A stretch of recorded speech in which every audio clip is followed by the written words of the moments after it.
Kena ingat, siapa yang sombong, dia adalah murid iblis. Kerana iblis tu guru sombong. Wa iz qulna lil malaikati isjudu li adama fasajadu. Ingatlah kisah ketika Allah menyuruh semua penduduk di langit yang diketuai oleh malaikat supaya memberi hormat kepada Nabi Adam ketika Nabi Adam dicipta. Maka semua penduduk di langit yang dipimpin oleh malaikat itu memberikan hormat illa iblis aba. Malaikat iblis dia enggan, dia tak mau. Apa? Wastakbara, kerana dia merasa sombong.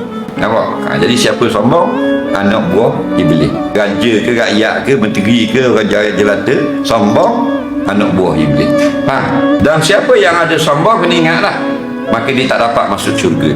Kenapa? Kerana Nabi sebut la yadkhul jannata man kana fi qalbihi misqala dzarratin min kibrin. Tidak akan dapat masuk ke dalam syurga siapa yang ada dalam hatinya seberat semut saja perasaan sombong.